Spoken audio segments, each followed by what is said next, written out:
Good evening friends. Hope all must be very well. कई रोज हो गए रूबरू हुए, सोचा आज आप लोगों के समक्ष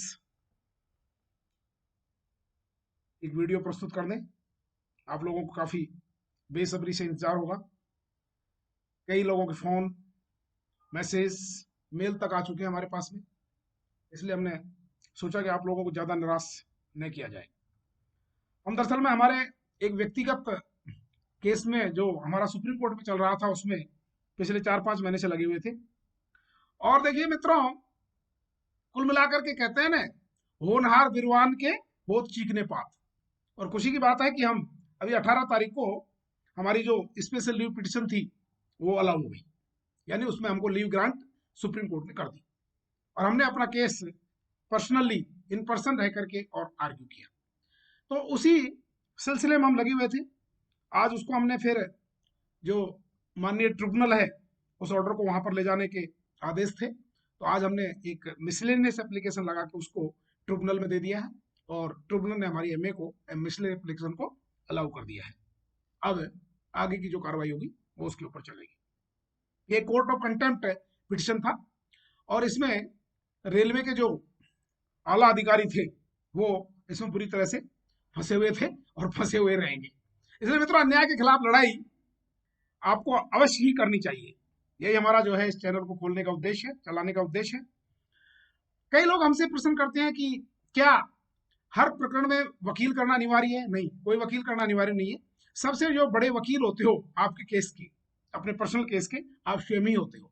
चाहे वो सेशन कोर्ट है, चाहे वो हाई कोर्ट है, चाहे वो ट्रिब्यूनल है, चाहे वो स्टेट ट्रिब्यूनल है, सेंट्रल ट्रिब्यूनल है, चाहे वो सुप्रीम कोर्ट है, कहीं पर भी आप इन पर्सन, इसे कहते हैं party in person, party in person self. बल्कि सुप्रीम कोर्ट का मेरा एक्सपीरियंस बहुत ही अच्छा रहा। सुप्रीम कोर्ट में दरअसल में बहुत ही फास्ट कार्य होता है और यदि आप इन पर्सन रहते हो तो कहीं कोई तकलीफ नहीं आती। एक दो रोज आपको फाइलिंग करने में, स्पेशल लीव पिटिशन बोलते हैं, वहां पर एक अलग से पार्टी इन पर्सन का अलग से काउंटर है। आपको ज्यादा उसमें भीड़ भाड़ होती नहीं है, मुश्किल से 5-7 लोग होते हैं और जो हमारा स्टाफ होता है बहुत ही कोऑपरेटिव होता है, गाइड करता है आपको। एसएलपी को जो स्पेशल पिटिशन है उसको बनाने में, उसमें डिफेक्ट दूर करवाने में, लिस्टिंग करवाने में सब लोग कोऑपरेटिव होते हैं। इसी प्रकार से आपको सुप्रीम कोर्ट में क्या होता है मित्रों, एक जो कोर्ट रूम होता है, हम उसमें वैसे नहीं जा सकते। आपको वहां पर एक पार्टी पर्सन का पास का काउंटर बना हुआ है। पार्टी पर्सन के लिए हर जगह अलग अलग काउंटर्स बने हुए हैं। तो आपको वहां पर जाइए, अपना आधार कार्ड दिखाइए, आपका कॉज लिस्ट में कौन सा नाम है, उस दिन आपकी हियरिंग कहाँ पर है, उस कोर्ट में आपको जो है पार्टी पर्सन का पास बना दिया जाएगा। और आप जो कांस्टेबल होता है वहां पर ड्यूटी पर, वो आपको कोर्ट रूम तक ले जाता है। फिर वो कांस्टेबल जो दूसरा वहां पर बैठा रहता है कोर्ट रूम के सामने, उसको ले जाकर के दे देता है। उसके बाद में आप जो है अपने, जब केस आता है आपका, तो उसके 3-4 नंबर पहले आप कोर्ट में दाखिल हो जाते हो। बड़े आराम से आप सुनिए। एयर कंडीशन रूम होते हैं सुप्रीम कोर्ट के, जो बड़ा सा गुम्बद आपको दिखता है टीवी वगैरह में, उसके नीचे ही जो है चीफ जस्टिस और बाकी लोगों के जो कोर्ट्स हैं वो बने हुए हैं। बहुत अच्छा वातावरण है कुल मिलाकर के। तो मैं आपको यही बता रहा था कि सुप्रीम कोर्ट में प्रणाली बहुत ही ईजी है, बहुत ही अच्छा है। पार्टी इन पर्सन के रूप में आप केस लड़ सकते हैं, नो प्रॉब्लम। इसी प्रकार से कई कहते हैं कि हम क्रिमिनल केसेस में सेशन कोर्ट में लड़ सकते हैं कि नहीं लड़ सकते हैं। बिल्कुल, आप सेशन कोर्ट में क्रिमिनल केस में इन पर्सन अपेयर हो सकते हैं। अब कई प्रक्रिया ये होती है कि देखो, जैसे किसी के खिलाफ सपोज करिए कोई मानहानि का मुकदमा आपको लगाना है, या जो है सास बहू में कोई टकराहट चल रही है, या दो भाइयों के बीच में झगड़ा चल रहा है, या डिपार्टमेंटल आपको जो है डिपार्टमेंट के जो अधिकारी हैं वो आपको तंग कर रहे हैं, तो आपको सपोज करिए आप एसटी/एससी में आते हैं, अनुसूचित जनजाति में आते हैं, कोई आपकी सुनवाई नहीं कर रहा है, तो आप जाकर के, और एसटी/एससी का अलग कोर्ट होता है, बाकी सिस्टम वहां पर हर एक का जो एक दायरा होता है ज्यूरिडिक्शन के हिसाब से होता है। जैसे जयपुर को हम ले लें तो जवाहर सर्किल के जो केसेज होंगे वो एक अलग केस में चलेंगे। इसी प्रकार से सांगानेर के जो होंगे वो सांगानेर के अलग से कोर्ट बने हुए हैं। तो ज्यूरिडिक्शन के हिसाब से कोर्ट का जो दायरा है वो वहां पर फिक्स है, वो आप पता लगा लीजिए जाकर के, और आप आराम से एक इस्तगासा बनाइए जो भी है माननीय ये लिखते हुए, ऊपर वही टाइटल होता है, बड़ा इजी है बनाना। उसके बाद अपनी पूरी कहानी लिख दीजिएगा। हिंदी में चलता है वहां पर, राजस्थान की बात जो हम कर रहे हैं, हिंदी में आप बड़े आराम से इस्तगासा बनाइए अपना। इस्तगासा बना करके, और उसमें मात्र 2 रुपए की कोर्ट फीस लगती है। उसके बाद उसको फाइलिंग कर दीजिए। जो भी आपके डॉक्यूमेंट हैं उनको आप, एक डॉक्यूमेंट का इंडेक्स आता है बाहर जो बैठे रहते हैं बेचने वाले फॉर्म, वहां से आप ले लीजिए, उसको ऊपर लगा दीजिए। लगा करके और आपने दस्तखत करिए। दस्तखत करके आप वहां पर जो कोर्ट में जो मुंशी बैठे रहते हैं, कोर्ट जज के सब बगल में, मजिस्ट्रेट के साइड में, बिल्कुल बिसाइड्स दैट, वहां पर उसको ले जा करके आप दे दीजिए, वो आपको डेट दे देगा। डेट के दिन आप पहुंच जाइए, आपकी फाइल ले जाइए अपनी, अपने पास जो एक फाइल रखी है उसकी, वो जज के सामने जो मजिस्ट्रेट बैठे रहते हैं उनको आप अपनी बातें बता दीजिए। वो जो है अगर लगता है कि वो पुलिस को देने लायक केस है तो पुलिस को दे देगा, और यदि कॉग्निजेंस लेना लायक केस है तो कॉग्निजेंस ले लेगा। It is very easy process. इसमें आपको जो है कहीं वकील भी करने की कोई आवश्यकता नहीं है। सपोज करिए आपके केस को कोई सुन नहीं रहा है, तो आप जो है एडीजे कोर्ट होता है उसके ऊपर, एडीजे कोर्ट में आप जाकर के और अपील कर सकते हो। कहते हैं कोई यदि जज कोई कार्रवाई नहीं कर रहा है तो एडीजी को आप शिकायत कर सकते हो। ऐसा नहीं है कि जजेस के खिलाफ शिकायत नहीं होती है, कंप्लेंट होती है, डेफिनेटली कंप्लेंट होती है। इवन हाईकोर्ट के जजेस के खिलाफ भी कंप्लेंट होती है, एक लेवल होता है उस कंप्लेंट का, उसके अकॉर्डिंग। लेकिन आपकी कंप्लेंट में दम होनी चाहिए, ऐसा नहीं कि आप उठा करके किसी के खिलाफ भी आप कंप्लेंट कर देंगे। आपकी कंप्लेंट में दम होना चाहिए कि आदमी मेरे प्रति जेलिस सी रखता है, या ये मेरे प्रति बायस है, या जानबूझकर मेरे प्रति देरी कर रहा है, डिले कर रहा है। उसके बाद में आपको रिकॉर्ड होना चाहिए। उसके बाद में सपोज करिए डीजे कोर्ट में आप हार जाते हैं, तो उसमें डिस्ट्रिक्ट एंड सेशन जज बोलते हैं उसको, उसके बाद में आप हाई कोर्ट में अपील कर दीजिएगा। हाई कोर्ट में पहले कई प्रकरणों में जो है सिंगल बेंच में अपील होती है। सिंगल बेंच यानी जिसमें एक मेंबर बैठता है, एक जज बैठता है। और उसके बाद में सिंगल बेंच का जो फैसला होता है उसको आप डिविजनल बेंच, खंडपीठ बोलते हैं उसको। डीबी कई लोग उसको डिवीजन डबल बेंच बोल देते हैं, डबल बेंच सब ठीक नहीं है, लेकिन उसके लिए डिविजनल बेंच बोलते हैं उसको, डिविजनल, DIVISIONL। इसलिए मेहरबानी करके कभी हमको जो है आप डबल बेंच ना बैठे। हमारे जो क्लाइंट है वो भी हमको डबल बेंच कह करके संबोधित करते हैं, हमें बड़ा बुरा लगता है। इसलिए हम आपको कह रहे हैं कि आप उसको डिविजनल बेंच बोले, खंडपीठ बोले, हिंदी में उसको खंडपीठ बोलते हैं। उसके बाद में आप डीबी के फैसलों को आप सुप्रीम कोर्ट में चैलेंज कर दीजिएगा। सुप्रीम कोर्ट में भी, सुप्रीम कोर्ट में हमेशा जो है कहीं पर भी कोई सिंगल बेंच का सिस्टम नहीं है, वहां पर डिविजनल जो बेंच होती है, या इवन तीन तीन जजेज की बेंच बैठती है, और उसके ऊपर जो बैठती है, ये तो होगी तीन जजों की बेंच, उसके बाद 4 5 6 7 की भी बैठती हैं, उसको कहते हैं, क्या कहते हैं उसको, उसको कहते हैं फुल बेंच। ये सिस्टम होता है।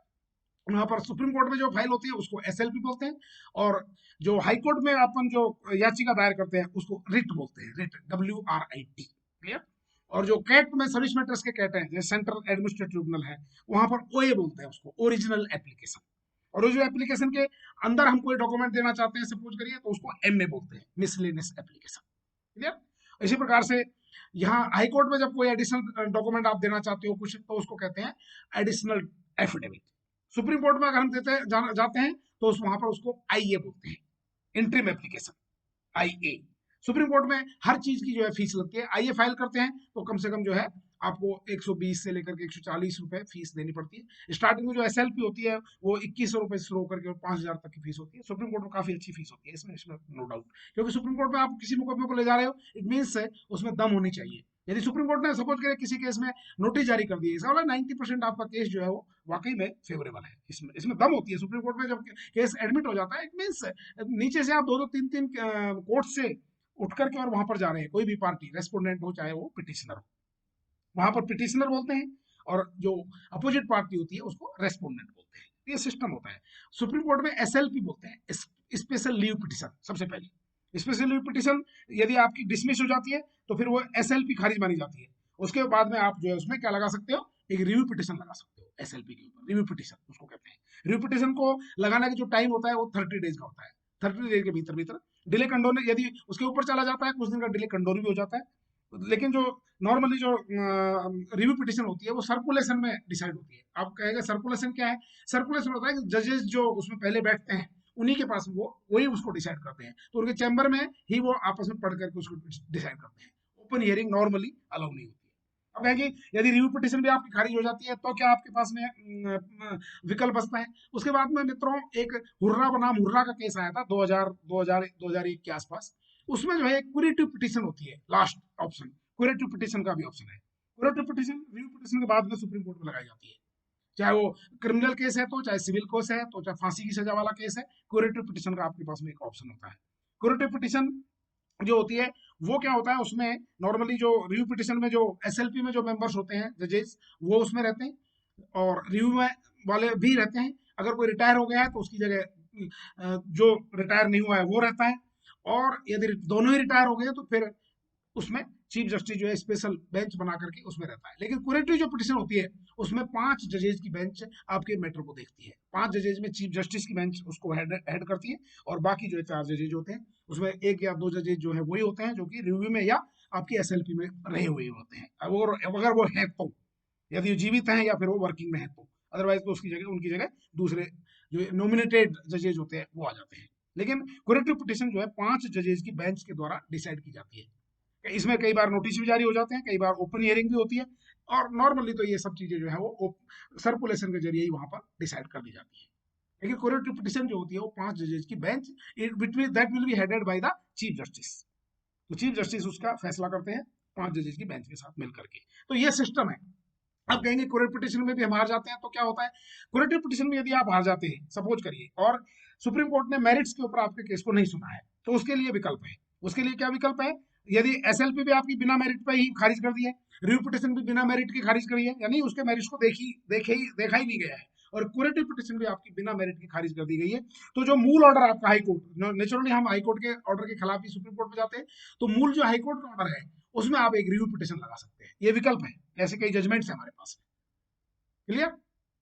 तो ये है, लेकिन उसमें शर्त क्या है? उसमें कि वो मेरिट्स पे अगर नहीं सुनी गई है तो आप हाई कोर्ट में आकर के और एक रिव्यू पिटिशन खारिज लगा सकते हैं। अगर रिव्यू पिटिशन आपकी खारिज हो जाती है डिफरेंट मेरिट्स के ऊपर, तो फिर आपका वापस विकल्प चैनल शुरू हो जाता है, फिर आप जो वापस सुप्रीम कोर्ट में एसएलपी लगा सकते हैं, यदि आपके पास में ऐसे ग्राउंड है, ऐसे नए तथ्य हैं। तो ये आपको एक नई जानकारी दे रहा हूं कि सुप्रीम कोर्ट में हारने के बावजूद भी हम हाई कोर्ट में रिव्यू कैसे लगा सकते हैं। Yes, it is permitted. Supreme court के ही ऐसे जजमेंट है, कई जजमेंट है, अगर किसी को चाहिए तो आई विल शेयर। मैंने शेयर भी किया था एक जो है कर्नाटका के कर्नाटका की एक महिला मेरे को सुप्रीम कोर्ट में मिली थी, उनको मैंने शेयर भी किया था। तो आप भी यदि चाहें तो आप you can avail this facility. भगवान करे ऐसा ना हो, कोर्ट कचहरियों के चक्कर कम से कम लगाएं, वकील लोग ही बहुत है इन सब के लिए। तो बट मैं आपको एक जानकारी दे रहा हूँ कि ये सिस्टम होता है। उसके बाद में महामहिम है, सबको सबसे ऊपर कौन है? फिर तो आप जो है मर्सी अपील लगाइए, मर्सी अपील लगा दीजिए। राष्ट्रपति महोदय हैं, आप ये सुन भी सकते हैं, नहीं भी सुन सकते हैं। जिनके फांसी वांसी होते हैं वो सब जाकर के राष्ट्रपति के यहाँ पर ही याचिका लगाते हैं। कोई दया याचिका लगाता है, कोई मर्सी पिटिशन बोलते हैं उसको, और उसके बाद में कई खारिज हो जाती है, कई लंबी लंबी पड़ी रहती है। राष्ट्रपति महोदय 5 साल का कार्यकाल पूरा करके चले जाते हैं, कई पिटिशन तो अभी भी पेंडिंग पड़ी हुई रहती है। इस प्रकार से ये एक सिस्टम है। मैंने सोचा कि आपको एक छोटी सी जानकारी इस सिस्टम के बारे में दिया जाए कि हमारी इंडियन जो कोर्ट्स होती है वो किस प्रकार से जो है कार्य करती है। ये है प्रणाली, नीचे से लेकर के और ऊपर तक। तो आप जो है नीचे से लेकर के ऊपर तक के कोर्ट्स में आप सेल्फ अपियरेंस होकर के आप बड़े आराम से केस को अपने को लड़ सकते हैं। उसके लिए क्या होता है, हर जगह आपको अपना एक जो आइडेंटिफिकेशन होता है, आईडी प्रूफ, आधार जिसे है, उसको एक पीछे सर्टिफाइड करके सेल्फ अटेस्टेड करके और आप उसको लगा सकते हैं। सुप्रीम कोर्ट में कोई भी जो हम फाइल करते हैं कोई भी आइटम, तो वो नोटरी के द्वारा अटेस्टेड होता है। हाई कोर्ट में जो हम फाइल करते हैं उसको जो एफिडेविट होता है उसको ओथ कमिश्नर जो है वो सर्टिफाइड करता है। ये हर जगह का एक अलग अलग सिस्टम होता है। सुप्रीम कोर्ट में नॉर्मली जो कॉपीज होती हैं, ओरिजिनल लगाने की आपको कोई आवश्यकता नहीं है। वहां पर ज्यादातर कॉपी जो है वो टाइप्ड चलती है। यदि ओरिजिनल आपका बहुत ज्यादा क्लियर है तो ओरिजिनल लगा दीजिए, अगर क्लियर नहीं है तो वहां पर सारी कॉपियां जो है टाइप लगती है। जैसे हाईकोर्ट में क्या सिस्टम है, आपको ओरिजिनल भी लगानी पड़ती है, उसके यदि वो फ्रंट पे है तो उसके नीचे आपको उसकी टाइप कॉपी भी लगानी पड़ती है। लेकिन सुप्रीम कोर्ट में ऐसा नहीं है। सुप्रीम कोर्ट में आप सीधे सीधे टाइप कॉपी करके और लगा दीजिए, दोनों लगाने की वहां पर कोई आवश्यकता नहीं है। सुप्रीम कोर्ट में दोनों साइड से आप जो A4 पेपर होता है उसमें आजकल अलाउ कर दी गई है A4 दोनों साइड टाइपिंग होगा। हाई कोर्ट्स में कईयों में अभी नहीं है। कर्नाटक हाई कोर्ट में दोनों तरफ टाइपिंग होता है, दोनों तरफ चलता है, दोनों तरफ अनेक्सर चलते हैं। सुप्रीम कोर्ट में भी यही प्रणाली हो गई है, A4 पेपर पे चल रहा है। लेकिन हमारे जैसे राजस्थान हाई कोर्ट में, ट्रिब्यूनल है, इन सब में अभी लीगल पेपर वन साइडेड चल रहा है। सुप्रीम कोर्ट में व्हाइट पेपर चलता है, हाई कोर्ट्स में जो है यहाँ पर जो है अपना राजस्थान हाई कोर्ट है उसमें ग्रीन पेपर चलता है, लेकिन ट्रिब्यूनल में व्हाइट पेपर चलता है। लेकिन सुप्रीम कोर्ट ने बहुत अच्छी व्यवस्था कर रखी है, वहां पर जो आपका केवल दोनों साइड व्हाइट पेपर जो आपका नॉर्मल पेपर होता है वही वहां पर चलता है। उसको पेपर बुक बोलते हैं, वहां पर पेपर बुक के रूप में उसको फाइल किया जाता है। तो ये सिस्टम है। आपका टर्न कब आएगा, एक प्रणाली होती है कि आपको नंबर का कैसे पता लगेगा। तो सुप्रीम कोर्ट की वेबसाइट है, हाई कोर्ट की वेबसाइट है, ट्रिब्यूनल की वेबसाइट है। वेबसाइट पे क्लिक करिए, अपना कॉज लिस्ट डालिए, नंबर देखिए, आपका नंबर कहाँ है वो चल जाएगा। सुप्रीम कोर्ट से तो आप आजकल आप मैसेज जाते हैं। मेरा केस जब भी होता था 2 दिन पहले मेरे पास में मैसेज आता था पूरा कंप्लीटली कहाँ लगा हुआ है। वीडियो कॉन्फ्रेंसिंग के जरिए भी आपको फैसिलिटी अभी भी चल रही है, वीडियो कॉन्फ्रेंसिंग फैसिलिटी। तो आजकल ये सिस्टम बहुत ही टेक्निकल सिस्टम बहुत अच्छा हो गया है और बहुत हाईफाई सिस्टम हो गया है। So we have to apply our mind and contest the cases and we have to fight against the injustice. यही मेरा एक आपको छोटा सा ABCD भारतीय न्याय प्रणाली के बारे में बताने का एक विकल्प था। ऐसा नहीं है कि अगर हम कहते हैं ना जस्टिस डिलेड जस्टिस डिनाइड, यदि हम खुद अपने केस में इंटरेस्ट देते हैं और खुद अपने केस को की पैरवी करते हैं या तो करवाते हैं तो फिर 5-6 महीने में जजमेंट हो जाता है। मैंने सुप्रीम कोर्ट में केस फाइल किया था 9 मार्च 2022 को, और 18 अगस्त को फाइनल एसएलपी अलाउ हो गई, I was leave was granted and my SLP was allowed. So बहुत ईजी है न्याय प्राप्त करना, इसलिए कोई ज्यादा प्रॉब्लम वाली बात नहीं है। हाँ ठीक है, कहीं कहीं कुछ विलंब भी होता है, सिस्टम है। सो बी हैप्पी, बी कूल। हमारे नंबर वही है 95 092 96 96 5। एनटीटी के अभ्यर्थी लास्ट में जरूर बताएंगे क्योंकि वो निराश हो रहे होंगे डेफिनेटली। 20 सितंबर आपके केस में डेट लगी हुई है, और बाकी एनसीटी का कुछ नहीं है अभी, जम्मू वालों का भी कुछ नहीं है, जयपुर में खारिज, जोधपुर में भी पेंडिंग। एनसीटीई वाले 20 सितंबर तक वेट करें, कंटेम्प्ट लगानी है लगाइए, नई रिट पिटिशन लगानी है, आपका वेलकम है, स्वागत है, आ जाइए। That's all about you. Be happy, आपको जॉब जरूर मिलेगा, निश्चित रूप से आपकी जीत होगी। कई लोग कह रहे हैं सिंगल बेंच का फैसला बहुत अच्छा है, और डेफिनेटली वही फैसला स्टैंड गुड रहेगा, आगे भगवान की मर्जी। Thank you very much, have a nice day, bye bye, see you very soon.